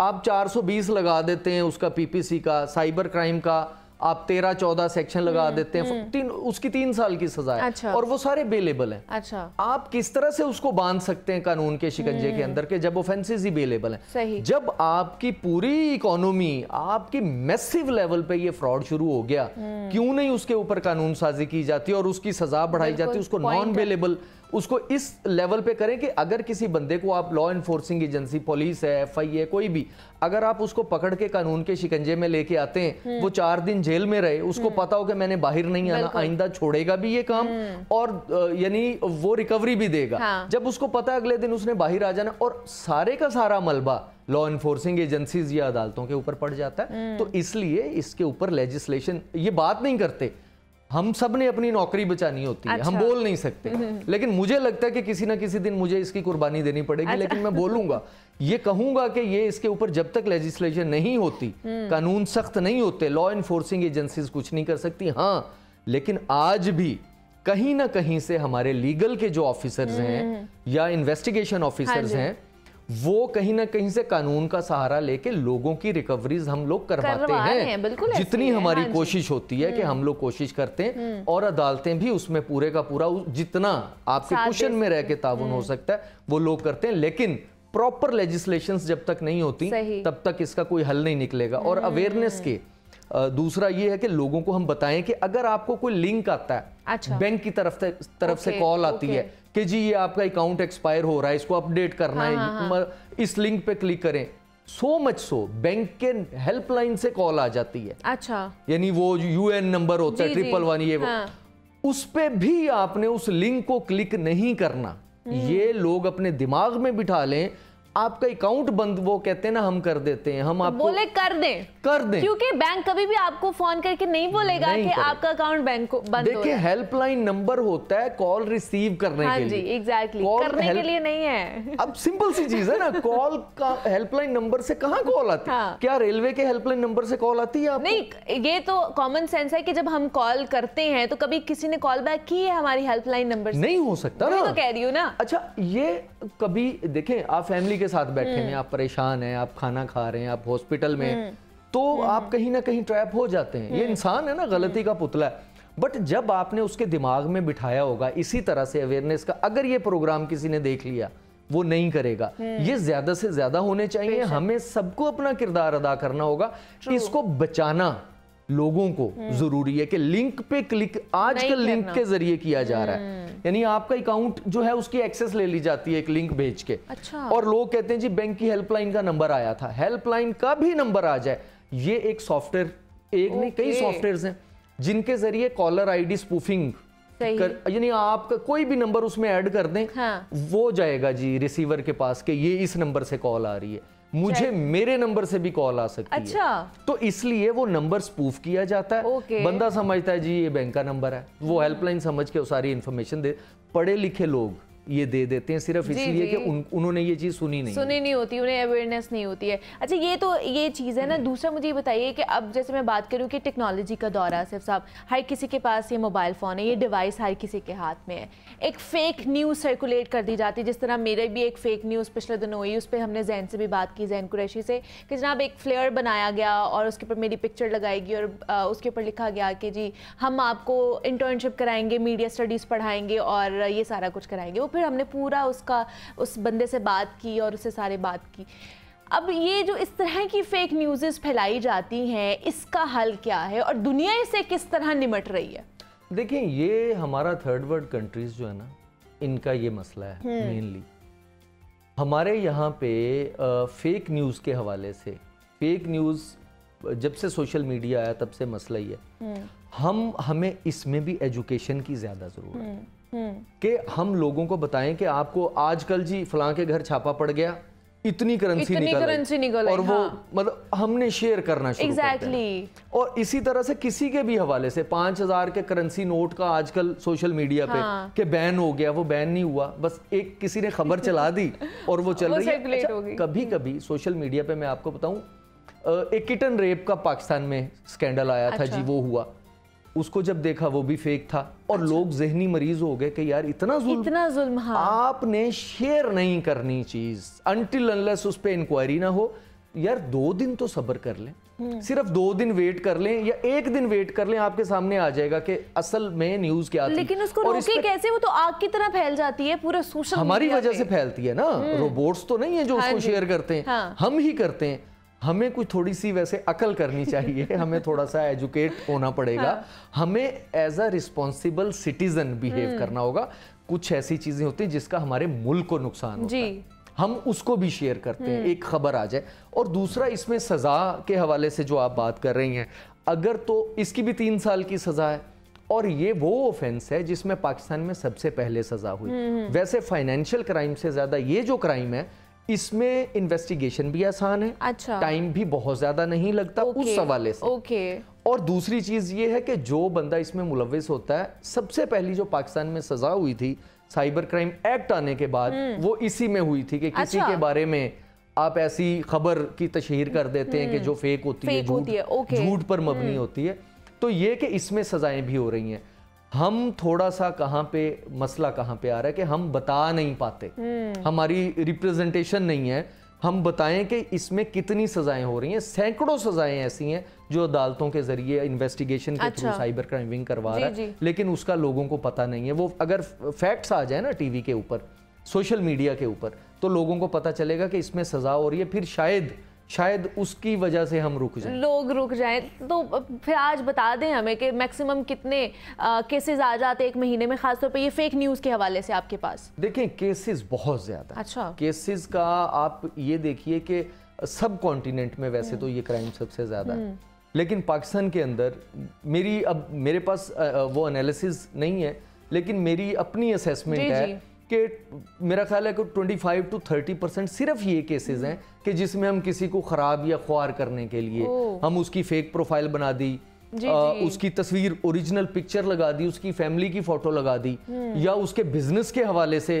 अभी पिछले दिनों एक मेडिसिन कंपनी का स्कैम आया था जी, उनके कारोबार को स्टेक पे लगा दिया एक जाली लेटर जो है वो सर्कुलेट करने के बाद, और वो बेचारों का यहाँ करोड़ों अरबों रुपए का बिजनेस है, वो स्टेक पे लग गया। वो सोच रहे थे कि हम किधर जाएं, जब जाके चेक किया तो वो फेक था। तो इसलिए अब ऑब्वियसली साइबर क्राइम विंग में तो उन्होंने आना है, आपने प्रोब भी करना है, लेकिन लोगों को ये हॉबी शायद बन चुका है। सजाएं होंगी, अच्छा, और सजाएं होती हुई नजर आएंगी। ये बड़ी जरूरी चीज है कि जब तक वो नजर नहीं आएंगी तब तक लोगों को समझ नहीं आएगी, अक्ल नहीं आएगी। अच्छा, ये सिर्फ आसिफ साहब यहाँ पर नहीं होता, ये ऑब्वियसली बाकी ममालिक में भी होता होगा, फेक न्यूज़ वहाँ पर भी सर्कुलेट होती होगी, स्प्रेड होती होगी, लेकिन वो ऐसी क्या टेक्निक अपनाते हैं, ऐसा कौन सा मॉडल अपना रहे हैं जिसको हमें भी अडॉप्ट करने की ज़रूरत है? देखिए, हमारे लिए जो सबसे बड़ा बैरियर है वो ये है कि हमारे एमलेट्स, जो म्यूचुअल लीगल असिस्टेंस ट्रीटी जिसको बोलते हैं, वो country to country, country to organization, ये क्योंकि क्राइम जो साइबर क्राइम है ये बियॉन्ड बाउंड्रीज है, ये इसकी ज्यूरिसडिक्शन ये नहीं कि ये थाना है जी फलां जगह पे, ये इस विद इन पाकिस्तान या विद इन एक प्रोविंस होगा या डिस्ट्रिक्ट होगा। ये अमेरिका से बैठ के पाकिस्तान में क्राइम हो रहा है, यहाँ से बैठ के न्यूजीलैंड में क्राइम हो रहा है। तो जब तक आपका ये इसमें फॉरेन ऑफिस के थ्रू आपकी ट्रीटीज साइन नहीं होंगी, तब तक आप इस पे काबू नहीं पा सकते। आपको इन्फॉर्मेशन लेनी पड़ती है माइक्रोसॉफ्ट से, गूगल से, फेसबुक से, उसमें 2 से 3 महीने लगा देते हैं। अच्छा, वो भी इस तरह से होता है कि कभी वेरी नेक्स्ट डे भी आ जाती है उसकी, उसमें कोई आपका ना उनके साथ वो करते हैं आपसे इंफॉर्मेशन शेयरिंग, लेकिन कोई प्रॉपर एसओपीज नहीं उनके साथ, कोई ट्रीटी साइन नहीं है आपकी। अच्छा। जिस दिन वो ट्रीटी साइन हो गई आपकी पाकिस्तान की तरफ से, विद इन आवर्स या विद इन डेज आपको पता हो कि 2 दिन में इंफॉर्मेशन आनी है, हम तीसरे दिन बंदा पकड़ लेंगे जाके। तो ये वो चीज है जो साइबर क्राइम के लिए, ये फ्यूचर के लिए ये सबसे ज्यादा जरूरी जो चीज है वो ये ट्रीटीज हैं। लेकिन उस के ऊपर तवज्जो देने के लिए अब वो एफआईए का काम नहीं है, हमारे ऑफिसर्स ने लिखा, मिनिस्ट्रीज को लिखा, और फॉरेन ऑफिस के थ्रू वो होनी है, उस पर जाहिर है गवर्नमेंट को इनिशिएटिव लेना पड़ेगा। और गवर्नमेंट ऑफिसर्स बैठ के इस तरह मीडिया के ऊपर अगर ये बात करेंगे मैं फिर वही बात करूंगा कि उनको फिर म्यूजिक फेस करना पड़ता है। ये तो है, इसलिए तो फिर बहुत सारे जो लोग हैं उनको वो आए शाएं बाएं हर चीज़ कर देते हैं कि ना बोलना पड़े उसके बारे में। अच्छा, दूसरा ये डिजिटल फुटप्रिंट्स के हवाले से बताइए कि ये हमारे फ्यूचर में कितना हमारे लिए नुकसानदेह भी साबित हो सकता है।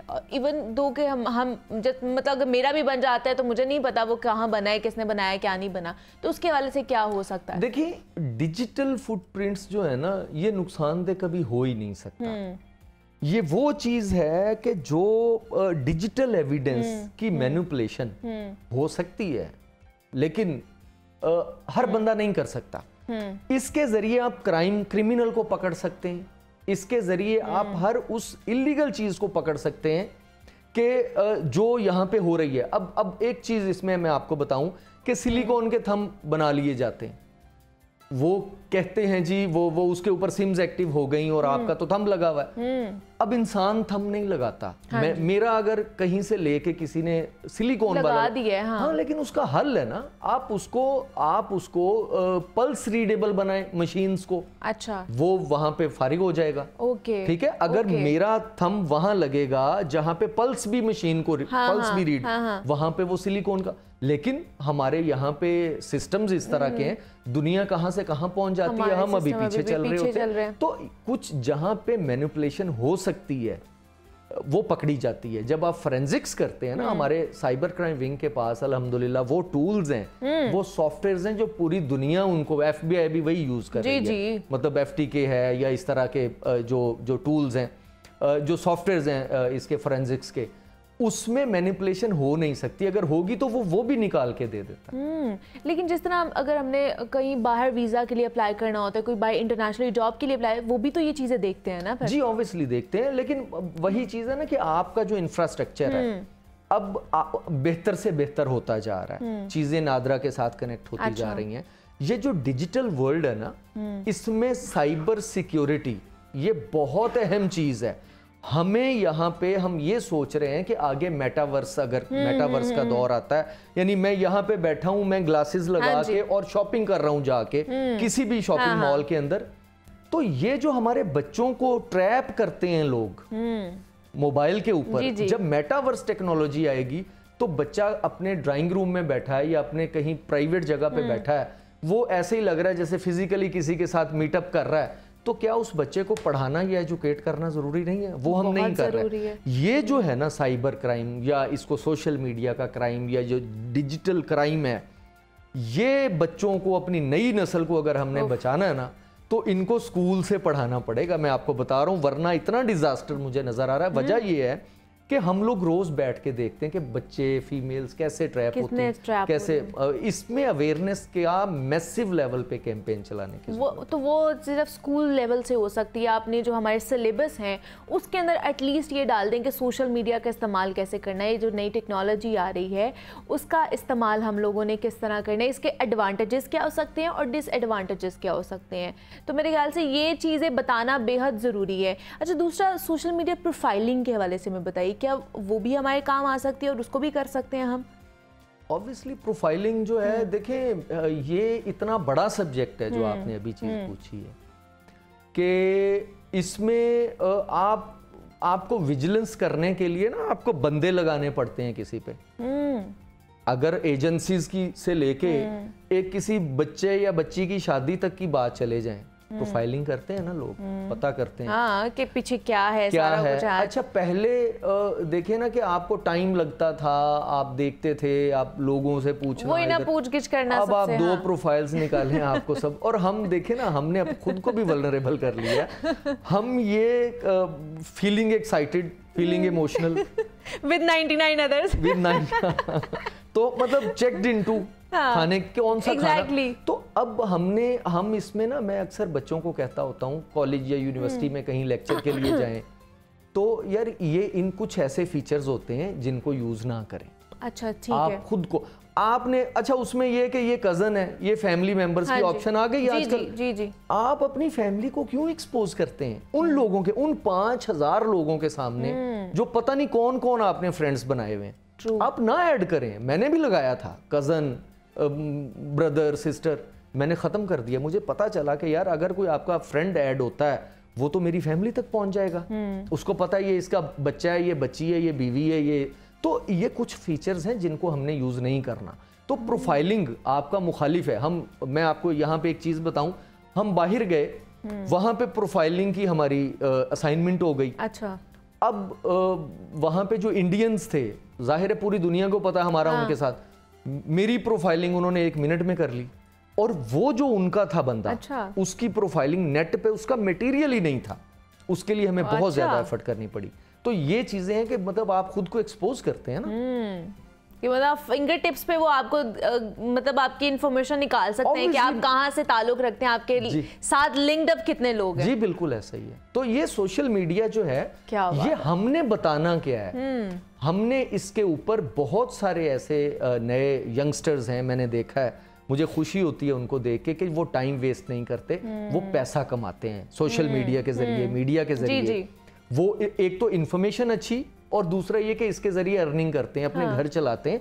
तो मतलब इंटरटेनमेंट का पॉइंट ऑफ व्यू से नहीं ना वो कर रहे होते हैं कि वो हर चीज़ उसमें वो अपलोड कर देनी है, वो अर्निंग के पॉइंट ऑफ व्यू से कर रहे होते हैं। अच्छा, दूसरा मैं फटाफट इसका जवाब भी लेना चाहूँगी आसिफ साहब आपसे कि फेसबुक, इंस्टा, ट्विटर, बाकी जितनी भी सोशल मीडिया हमारी ऐप्स होगी, स्नैपचैट होगी, क्या ये सिक्योर है फॉर द यंगस्टर्स? जी ऑब्वियसली, अगर आप उसको सिक्योरली यूज करें, ओके, वो उनको पता होना चाहिए कि इसको सिक्योरली कैसे यूज करना है। उसको कोई पिक्चर अपलोड फैमिली की करनी है, कस्टमाइज करके, ओके, ठीक है, किस किस के लिए ओपन करनी है, ऑब्जेक्शनेबल कंटेंट, जिसके लिए मैं कहता नहीं हूं, पीट रहा हूं सोशल मीडिया के ऊपर कि इतने सीरियस हैं कि खुदकुशियां कर चुकी हैं बच्चियां इसकी वजह से। वो नहीं बनाना, मोबाइल स्नैच हो जाता है, मोबाइल आपका गुम जाता है, मोबाइल ठीक करवाने के लिए शॉप पे लेके जाते हैं, निकल जाता है, उसके बाद वो जिंदगी वो जी नहीं सकते अपनी नॉर्मल, अनटिल अनलेस उन लोगों को पकड़ा नहीं जाता। तो ये इसको कैसे सिक्योरली यूज करना है, ये बच्चों को पता होना चाहिए, और ये उनको बताना चाहिए कि आपने अकाउंट को कैसे सिक्योर करना है और खुद को कैसे सिक्योर करना है, 2 चीजें हैं। बिल्कुल ऐसे, क्योंकि ये पब्लिक प्रॉपर्टी समझ लेते हैं ना लोग। अगर आप इंस्टा यूज़ कर रहे हैं, फेसबुक यूज़ कर रहे हैं, तो वो कहते हैं फिर ये हम इसका किस तरह मर्जी इस्तेमाल कर लें, फिर आप हमसे पूछ नहीं सकते हैं। तो इसको किस तरह सिक्योर बनाना है, किस तरह आपने इस्तेमाल करना है, इस हवाले से हमने बात की है। सोशल मीडिया पर ये फ्रॉड्स क्यों बढ़ते जा रहे हैं, उस पर भी हमने बात की। हमारे साथ Asif Iqbal, deputy director FIA हमारे साथ मौजूद है। आसिफ साहब, बहुत शुक्रिया आपके वक्त का कि आप यहाँ पर आए और आपने वक्त दिया हमें। और यहाँ पे एक छोटी सी ब्रेक लेते हैं और मिलते हैं इस ब्रेक के बाद।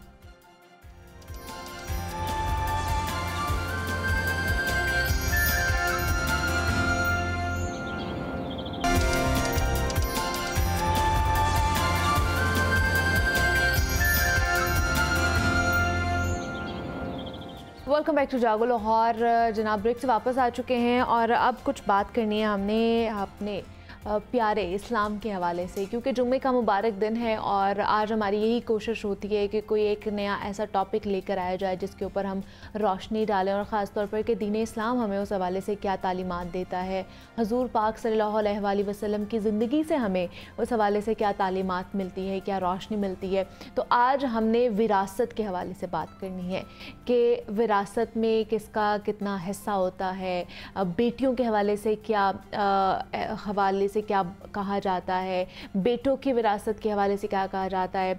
बहुत से माँ बाप हैं अपनी ज़िंदगी में ही अपनी औलाद को आग कर देते हैं जायदाद से, तो उस हवाले से हमें शरई हैसियत क्या तालीमात मिलती हैं, क्या दीन इस्लाम हमें इस हवाले से क्या कहता है। तो आज हम इस हवाले से बात करेंगे। और ये भी एक बड़ी कॉमन प्रैक्टिस है कि जनाब बहनों का हिस्सा कहा जाता है कि तुम्हारी तो हमने शादी कर दी है, तुम्हें तो हमें इतना जहेज़ दे दिया गया है, इतने पैसे लगा दिए गए हैं, अब तुम्हें विरासत में क्या दें, अब तुम्हारा विरासत में कुछ नहीं है, ये हमारा हक है। भाई ख़ास तौर पे ये कहते हैं अपने बहनों का हक मार लिया जाता है, उन्हें विरासत में हिस्सा नहीं दिया जाता। तो इस चीज़ को हम आज हाईलाइट करेंगे कि इस पर अल्लाह पाक ने क्या अहकामात दिए हैं, हमारा दीन इस्लाम इस हवाले से हमें क्या कहता है, क्या सज़ा हो सकती है, अल्लाह पाक के हुजूर जब हम हाज़िर होंगे तो किस तरह का जनाब हमें सज़ा मिलेगी। और दीन इस्लाम की रोशनी में आज हम इस पर रोशनी डालेंगे। डॉक्टर पीर तारिक शरीफ ज़ादा साहब हमारे साथ मौजूद हैं, सीनियर स्कॉलर हैं। डॉक्टर साहब आपको वेलकम कहती हूँ जागो लाहौर में, कैसे हैं आप? अल्हम्दुलिल्लाह मैं ठीक हूँ, खैर। डॉक्टर साहब सबसे पहले तो मैं उसी सवाल से अपने गुफ्तगू का आगाज़ करूँगी कि जो ख़ासतौर पर जो भाई होते हैं वो कहते हैं जी बहनों के शादियाँ हमने कर दी हैं और तुम्हें जहेज़ इतना हमने दे दिया है, बड़ी एक अच्छी वेल सेटल्ड जो है ना तुम्हारी शादी की गई है, इतना पैसा लगाया गया, अब तुम्हारा विरासत में क्या हिस्सा बनता है, अब तो तुम्हारा हक़ नहीं है। तो क्या वाकई ऐसा होता है कि उनका हक़ नहीं रहता है विरासत में? बिस्मिल्लाह रब्बि मोहम्मद करीम अलैहिस्सलातु तस्लीम। सबसे पहले तो यादावरी का शुक्रिया। हमेशा की तरह आज का उन्वान भी मैं ये समझता हूँ कि इतना अहम है कि इस पे माशरे के अंदर जितनी गुफ्तगू होनी चाहिए उस दर्जे की गुफ्तगू इस उन्वान के ऊपर नहीं होती, और जितनी आगाही इस उन्वान के हवाले से और जो एहतियातें इस उन्वान के हवाले से रोज़मर्रा ज़िंदगी के अंदर नज़र आनी चाहिए, मैं समझता हूँ कि अभी उन पर उस दर्जे की एहतियात और उस पर कलाम जो है उसका माहौल नहीं बना। दीन रहमत एक कामिल दीन है और इंसानी फितरत के ऐन करीब है। वो आगोश रहमत पर मबनी दीन कि जो इंसान को उसकी ज़िंदगी के तकाज़ों में किसी उलझन में, परेशानी में और किसी एम्बिग्विटी में नहीं छोड़ता, वो इंसान के मामलात में इतना हसास है और इतना मेहरबान है कि वो उसके जाने के बाद जो उसके मामलात होते हैं उनके हवाले से भी हिदायत और रहनुमाई जो है वो बड़ी वाज़े तौर पर हमें अता करता है। जनाब रिसालत माब सल्लल्लाहु अलैहि वसल्लम के सहाबी थे हज़रत अबू दर्दा रज़ी अल्लाह तआला अन्हु, तो उनके साहबजादे का इंतकाल हुआ और उन्होंने अल्लाह के रसूल सल्लल्लाहु अलैहि वसल्लम से पूछा, इंतहाई इख्तिसार से बात करता हूँ, उन्होंने ये अर्ज़ की कि या रसूलल्लाह, मैंने आपके फ़रामीन की रोशनी में अपने बेटे को जब तक वो ज़िंदा था उसकी बेहतरीन खिदमत की, उसकी बेहतरीन जो है वो तरबियत की।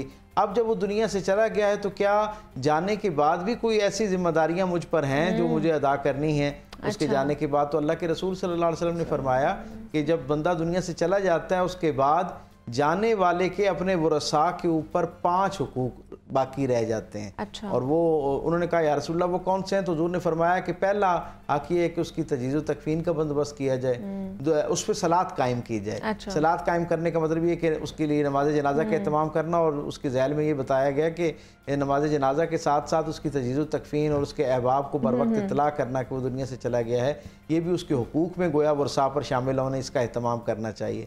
दूसरा ये कि वो उसके लिए इस्तग़फ़ार का एहतमाम किया जाए, यानी उसके लिए ऐसे कलमात खैर कहे जाएँ, गवाही इकट्ठी की जाए, उसके जो अच्छे मामलात हैं उनके ऊपर जो है ना बार उस पर तस्करा किया जाए, तो ये उसके लिए। और दूसरा ये कि एलानिया उसके लिए साले सवाब का जो है वो बंदोबस्त किया जाए ताकि अल्लाह ताला के हुजूर उसकी ये सारा अमल जो है वो इस्तग़फ़ार के तौर पर अल्लाह की बारगाह में गवाही में पेश हो। और तीसरा बड़ा अहम जो है वो बयान किया गया, रसूलुल्लाह सल्लल्लाहु अलैहि वसल्लम ने फरमाया कि जाने वाले का यानी जो मैयत है उसका अपने वरसा के ऊपर तीसरा हक़ ये है कि उसके वादों को पूरा किया जाए। तो हज़रत इमाम हजर अस्क़लानी अलैहि रहमा कहते हैं कि वादों से मुराद एक तो यकीनन बहुत सादा और समझ आने वाली बात है कि उस बंदे के दुनिया में जो लोगों के साथ वादे हैं खैर पर मबनी उन्हें पूरा किया जाए, लेकिन उससे ज़्यादा अहम इसका मतलब ये है और बराह रास्त मतलब ये है कि वादों के मामले में भी सबसे पहला हक़ जो है वो अल्लाह का है बंदे के हवाले से। सो जो उसने अपने रब के साथ वादे कर रखे हैं सबसे पहले उनकी तकमील का बंदोबस्त किया जाए। और आप ये लिखते हैं कि वादों की तकमील में जो अल्लाह के साथ बंदे की किए हुए वादे हैं उसके जानने के बाद उनमें जो वादा जिसे सबसे ज़्यादा एहतमाम के साथ और सबसे ज़्यादा जल्दी जिसे पूरा किया जाना चाहिए वो उसका शरीयत के उसूलों के मुताबिक विरासत की मुनसिफाना आदिलाना तकसीम है। सो इसके ऊपर बड़ा एहतमाम के साथ काम करना चाहिए। मैं जल्दी से बाकी दो जो हुकूक हैं वो भी बयान करता जाऊँ। रिसालत माब सल्लल्लाहु अलैहि वसल्लम ने फरमाया कि जो बंदा दुनिया से चला जाता है उसके हुकूक में चौथा हक़ ये है कि उसके जो रिश्तेदार हैं खूनी रिश्ते हैं उनकी हुकूक की अदायगी उसके जाने के बाद भी वैसे ही की जाए गोया जैसे उसकी ज़िंदगी में वो खुद अदा किया करता था। और पांचवा हक़ उसका ये है कि जो उसके दोस्त अहबाब थे जो ज़ाहिरी तौर पर खूनी रिश्ते में शामिल नहीं थे लेकिन उनके साथ उसकी मोहब्बत थी मुवद्दत थी, उनके साथ वो अपनी दिल की बात किया करता था, उनका इकराम एहतराम किया करता था। उसके जाने के बाद वो रसा की ये जिम्मेदारी है कि वो उसको इसी एहतमाम के साथ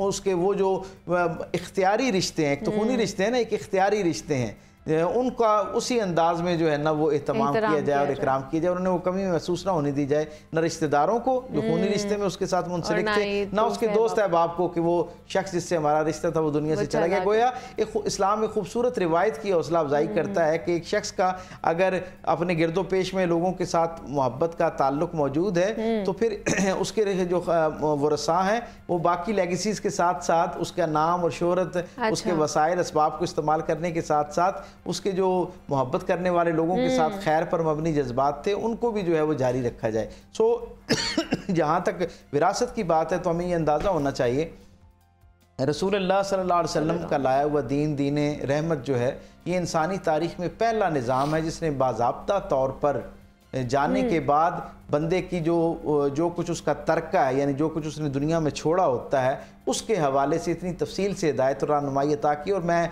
बड़े मान और फ़ख्र के साथ ये बात कहा करता हूँ कि दीन इस्लाम का ये एज़ाज़ है कि इसने इतने एहतमाम के साथ जहाँ विरासत की तकसीम पर बात की है वहीं पर यानी उसकी तफसील इतनी कुरान हकीम के अंदर वजाहत के साथ मौजूद है, और फिर बिल एहतमाम ख़वातीन और बिलखुसूस उनमें बेटियों के जो हुकूक़ हैं उनके हवाले से बड़ी वजाहत और सराहत के साथ जो है वो रोशनी और हिदायत हमें अता की है। सबसे पहले हमें ये समझना चाहिए कि एक आदमी के पास जो कुछ मौजूद होता है उसकी ज़िंदगी में उसकी तीन हैसियतें होती हैं, यानी वो किसी अपनी चीज़ अपना जो माल असबाब है उसे तीन हिस्सों में लोगों को दे सकता है। पहला हिस्सा, पहली सूरत जो है वो हिब्बा है, यानी जिसे हम तोहफ़ा करना कहते हैं। दूसरा हिस्सा जो है वो आप उसे कह सकते हैं जो उसने वसीयत की है, और तीसरा हिस्सा जो है वो उसका तर्का है, यानी वो जो शरीयत के मुताबिक है। हिब्बा वो है जो एक आदमी अपनी ज़िंदगी के अंदर, एक आदमी के पास माल असबाब मौजूद है, वसाइल मौजूद हैं, ज़मीन जायदाद मिल्कियत में कोई भी चीज़ जो मुअस्सर चीज़ हो सकती है, ज़िंदगी गुजारने में मुआविन और मददगार हो सकती है, अपनी ज़िंदगी में जितना चाहे जिसको चाहे उतना दे सकता है, वो उसका हिब्बा है, यानी वो उसकी तरफ से गिफ्ट है, तोहफा है। दूसरा दर्जा जो है वो वसीयत करने का है। वसीयत अपने माल के बारे में ही की जा सकती है सबसे पहले, तो ये हमें पता होना चाहिए। और दूसरा ये कि अपने माल में से भी वो, यानी वसीयत का मतलब ये है कि मेरे माल का वो हिस्सा जो मेरे जाने के बाद, दुनिया से मेरी आंख बंद हो जाने के बाद बतौर तोहफा जो है मेरे जाने के बाद लोगों को दिया जाए। हिब्बा वो होता है जो अपनी ज़िंदगी में बंदा दे देता है। वसीयत के मुताबिक जो चीज़ दी जाती है वो हिब्बा वो होता है जो दुनिया से इंसान के जाने के बाद किसी को पहुंचाया जाता है। अच्छा, अब इसके मामले में लोगों को ये इल्म होना चाहिए कि जो हिब्बा है वो तो उसने अपनी ज़िंदगी में कर दिया, लेकिन वसीयत के मामले में, यानी वो चीज़ जिसके बारे में वो ये कहता है कि मेरे जाने के बाद लोगों में तकसीम की जाए या फलां को दे दी जाए, वो उस पर उसका इख्तियार मौजूद है। लेकिन दीन इस्लाम उसके अपने जो खूनी रिश्ते हैं जो हकीकत में उसकी विरासत के साथ जिनकी हक बनता है और जिनकी वाबस्तगी बनती है, उनके हुकूक का इतना खूबसूरत एहतमाम करता है, उनके तहफ़्फ़ुज़ का एहतमाम करता है कि दीन इस्लाम की रोशनी में कोई शख्स अपनी वसीयत में 1/3 से ज़्यादा हिस्से की वसीयत नहीं कर सकता। अच्छा, यानी ये दीन इसलिए इसका एहतमाम किया, हालांकि ज़ाहिरी तौर पर तो वो मालिक है उसका, लेकिन अपने जाने के बाद के मामलात में 1/3 हिस्सा से ज़्यादा ना करने का मतलब ये कि जो बाकी हिस्सा है 2/3 हिस्सा वो ताकि उसके वरसा के अंदर जो है वो तकसीम किया जाए। बाज़ दफ़ा लोग जज्बात में आके अपनी औलाद के सलूक से मायूस होकर जो है ना वो जज्बाती अंदाज में कुछ ऐसा स्टेप उठा लेते हैं कि जिसमें वो सारे का सारा किसी वेलफेयर ऑर्गेनाइजेशन के लिए वसीयत कर जाते हैं या किसी एक शख्स को दे जाते हैं, और बाद दफ़ा अपनी औलाद में से, बहन भाइयों में से, अजीज़ व अकारिब में से किसी एक को सारा दे जाते हैं। तो उससे बाकी सब के अंदर, बाकी सारे रिश्तों के अंदर एक बिगाड़ पैदा हो जाता है। आपस में आंख बंद होती जो है वो जंगो जदल शुरू हो जाती है। पहले ये बहुत कम हुआ करता था, लेकिन अब आप देखते हैं कि ख़ानदानों के अंदर और बहुत मुअज़्ज़ब पढ़े लिखे और बाखबर ख़ानदानों के अंदर भी, क्योंकि लोगों ने अपनी ज़िंदगी में इस जिम्मेदारी को अदा नहीं किया होता है, इसकी क्लैरिटी नहीं कायम की होती, तो नतीजा उसका क्या होता है? नतीजा उसका ये होता है कि अभी वो जो मैयत है वो पड़ी होती है और बाद दफ़ा उसकी कब्र की मिट्टी अभी गीली होती है, तो घरों के अंदर जो लड़ाइयाँ शुरू हो जाती हैं और कानूनी जंग और बाकी उस तरह की जंगें शुरू हो जाती हैं। यहाँ पर एक बहुत अहम बात इसके ज़ैल में बताना मकसूद है, वो ये है कि ये जो अमूमी तौर पर बाद दफ़ा वालिदैन जो हैं औलादों के जो सलूक होता है उससे मायूस होकर उससे दिल बर्दाश्ता होकर अपनी औलाद को आग कर देते हैं। ये उमूमी तौर पर बहुत कॉमन प्रैक्टिस पाई जाती है। कानूनी हैसियत उसकी जो है वो अपनी जगह पे, लेकिन दीन इस्लाम जो है वो इंसानों के हुकूक का इतना ख्याल और एहतराम करता है कि माँ बाप की नाराज़गी का वबाल ये तो खुद आज गुनाह कबीरा है, और इसके ऊपर जो वईद है वो तो हम सब जानते हैं कि उससे अल्लाह की किस दर्जे की नाराज़गी जो है उसको ख़रीदा जाता है। सो उसका वबाल, उसका अजाब वो अपनी जगह पे, इसके बावजूद अल्लाह जो है वो यानी नाफरमान औलाद के लिए भी वालदैन को ये इजाज़त नहीं देता कि वो उसको अपनी जायदाद से आग कर दें। गोया उसका वो हिस्सा जो वालदैन की आंख बंद होने के बाद उस तक पहुंचना है उसकी ज़ाहिरी बदामाली की वजह से, बद अखलाकी की वजह से उसे जो है ना उससे दीन इस्लाम महरूम नहीं करता। अब एक दर्जा आगे अगर हम आ जाएं तो हमें अंदाज़ा होता है कि ये जो तरके का माल है, तरका वो है कि आंख बंद होने के बाद जो कुछ उसने छोड़ा, उसके हवाले से दीन इस्लाम ने इतनी यानी ख़ास तवज्जो दिलाई। और ख़ास तौर पे मैं ये कहूँगा कि औरतों की इस मामले में भी हुकूक के हवाले से दीन इस्लाम ने बड़ी एहतमाम के साथ इस पर बात की है। वैसे तो मेरे करीम आका का पूरा उसवा ही हमें ये बताता है कि आपने ख़वातीन के हुकूक के हवाले से बहुत तवातुर के साथ जो है वो लोगों की तवज्जो दिलाई है। हत्ता कि मेरे करीम रसूल जब दुनिया से जा रहे थे तो उस वक्त भी हुजूर ने आपकी जब सांस मुबारक उखड़ी हुई थी तो हुजूर ने उस वक्त भी 2 तबकात के हुकूक के ख्याल रखने के बारे में कहा। पहला तबका हुजूर ने फरमाया कि जो तुम्हारे गुलाम हैं यानी सबॉर्डिनेट्स हैं, जो तुम्हारे साथ को वर्कर्स होते हैं, उनके हुकूक की मैं तुम्हें अल्लाह का जलाल जो है उसकी तरफ मुतवज्जो करता हूँ, तुम्हें उसका खौफ दिलाता हूँ। और दूसरा ख़वातीन के हुकूक के हवाले से। और हम यहाँ देखते हैं कि ये जो तरक्की की तकसीम है इसमें भी सरकार दो आलम सल्लल्लाहु अलैहि वसल्लम ने तो यकीनन इस पर तवज्जो दिलाई है। खुद कुरान हकीम के अंदर अल्लाह रब्बुल इज़्ज़त ने विरासत की तकसीम का मिजाज बयान किया। आप देखें अल्लाह ऐसे कुरान हकीम की 114 आयात थी, किसी भी और सूरत में इसको उतार सकता था। 114 सूरतों में किसी सूरत में उतारा जा सकता था। अल्लाह ने विरासत की तकसीम का जो उसूल है वो सूरह निसा के अंदर जो है वो बयान किया, यानी औरतों के हुकूक की, औरतों की आगाही के हवाले से जो सबसे नुमाया हमें सूरत मिलती है सूरह निसा, उसके अंदर टोटलिटी में सारे तरके के बारे की तकसीम के बारे में। अच्छा, इसमें एक और मैं चीज़ ऐड ऑन करना चाहूँगी, फिर आप इस इधर से कंटिन्यू करिएगा कि जब मुनसिफाना जो तकसीम करनी है विरासत की, उसमें अगर एक सिंपल सी एग्जांपल मैं ये देना चाहूँगी कि अगर 100 रुपया है तो उसमें 3 बच्चे हैं, 2 बेटे हैं, 1 बेटी है, तो उसमें बेटी का कितना हिस्सा होगा और उन बेटों का कितना हिस्सा होगा? इस्लाम ने इतनी खूबसूरती के साथ तकसीम बनाई है और मुमकिन तौर पर तरके के ज़ैल में, विरासत की तकसीम के ज़ैल में जितने भी इम्कानी सवालात हो सकते हैं गोया उन सब को हल कर दिया है ताकि कोई उलझन न रहे और इसकी बुनियाद पर कि कोई ये गुमान पैदा कर ले कि जी मुझे मेरे इल्म में नहीं था, या मुझ तक आगाही नहीं पहुंची, या मुझ तक इसकी मालूमात नहीं पहुंची, इसलिए मुझसे गलती हो गई है। आप ये देखें कि इतनी तफसील के साथ इस पर बात की गई।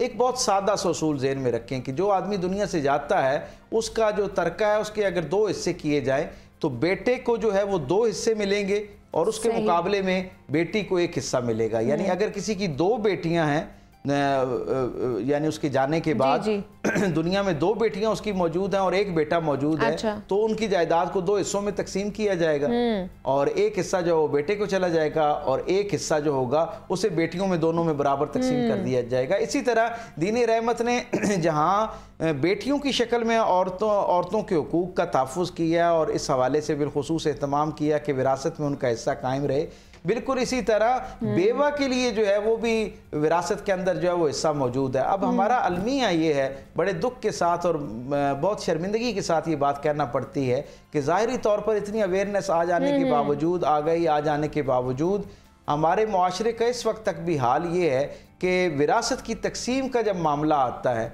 तो हम बहुत सारे जो जवाज़ हैं उनके पीछे छुपने की कोशिश करते हैं। मसलन जैसा कि अभी आपने अपने सरनामा कलाम में कहा कि एक बहुत बड़ा तबका और बहुत दीनदार तबका जो है वो अव्वलन तो जब विरासत की तकसीम का मामला आता है और बिलखुसूस बेटियों का मामला आता है, तो वो कहते हैं जी कि हमने क्योंकि इनकी शादियां कर दी और बड़े धूमधाम से शादियां की, बड़ा आला अरफा जहेज दिया, तो अब उसके बाद इनका अपने वालिदैन के माल में क्या हिस्सा रहा, या बाप ने अपने ज़माने में इनको जहेज के नाम पर बहुत कुछ दे दिया था, तो अब इनका वालिद के हिस्से जायदाद में तरके में क्या हिस्सा बनता है। भाई अल्लाह जो है ना, उसने अल्लाह इंसानों के मिजाज से, उनके मिजाज और जहनों में आने वाली जो इस तरह की नेगेटिविटीज़ हैं उनसे बखूबी वाकिफ़ था, इसलिए अल्लाह ने इतनी वजाहत के साथ अपने रसूल की ज़ुबान से ये बात हम तक पहुँचाई कि ये जो आप जहेज़ के नाम पर अपने बहन भाइयों को कुछ देते हैं, तो अगर बेटी जहेज़ के नाम पर कुछ ले जाती है तो उस पर खर्च होता है, और हम ये कहते हैं कि भाई वो देखें अपने हिस्से में से इतना तो उसके ऊपर जहेज़ के नाम पर खर्च हो गया।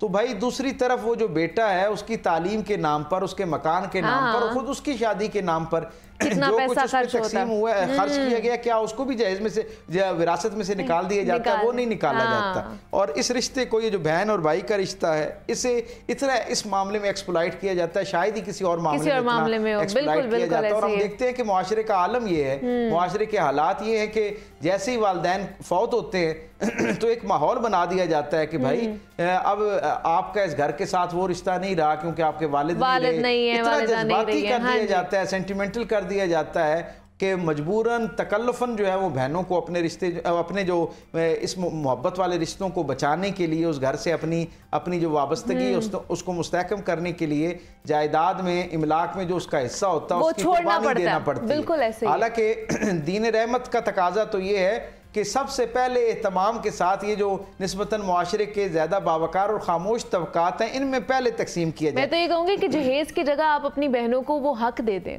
बिल्कुल ऐसे। उसकी वजह ये है कि जहेज की तो उस तरह शरई हैसियत नहीं है। एग्जैक्टली, वही विरासत में उनका जो है वो दे दे। अगर कोई शख्स अपनी बहनों की शादी पर उन्हें जहेज नहीं देता या अपनी बेटियों की शादी पर उन्हें जहेज नहीं देता, तो अल्लाह की निगाह में वो जवाबदेह नहीं है उसके ऊपर, ना उससे सवाल किया जाएगा, ना बाज पुरस की जाएगी। लेकिन अगर वालिद के जाने के बाद भाई जो है वो बहनों को विरासत का शरई हिस्सा उनको नहीं देंगे, तो वो अपने लिए भी वबाल का जरिया बनेंगे, और जिसकी गैर मुनसिफाना जायदाद तकसीम की जा रही है उस मरहूम के लिए भी तकलीफ का और अजियत का बायस बनेंगे।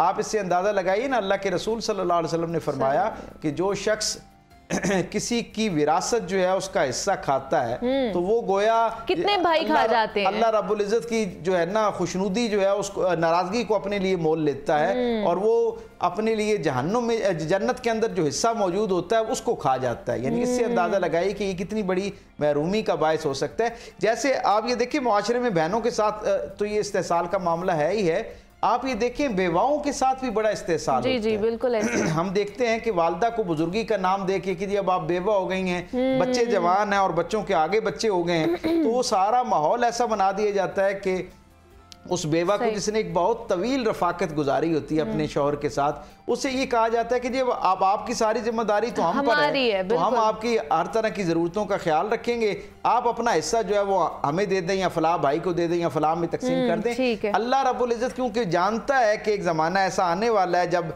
माओं को और बिलखुसूस बेवा माओं के हुकूक जो है उस तरह पूरे नहीं किए जाएंगे, इसलिए मैं अल्लाह ने इस बात की बहुत तरगीब दिलाई है कि पहले जो है वो अपनी एक बाय चॉइस उसको हिस्सा मिलना चाहिए, उसके बाद फिर अगर बेवा माँ जो है वो किसी का उसने सलूक देखकर उसके नाम अपना हिस्सा करना चाहती है तो वो कर सकती है। लेकिन उसके लिए भी ये कि एक दफा कुल्लियतन उसकी मिल्क में जाए, उसके बाद वो चाहे तो किसी को जिसको भी वो दे सकती है, ये उनकी ऊपर ये जिम्मेदारी बनती है। हमारे साथ डॉक्टर पीर तारिक शरीफ ज़ादा साहब सीनियर स्कॉलर हमारे साथ मौजूद थे। डॉक्टर साहब बहुत शुक्रिया आपके वक्त का कि आप यहाँ पर आए। विरासत के हवाले से जनाब हम बात कर रहे थे कि किस तरह उसकी मुनसिफाना तकसीम होनी चाहिए और इस्लाम इस हवाले से हमें क्या तालीमात देता है। हमें इजाज़त दीजिए, अपना बहुत सारा ख्याल रखिएगा। अल्लाह हाफ़िज़।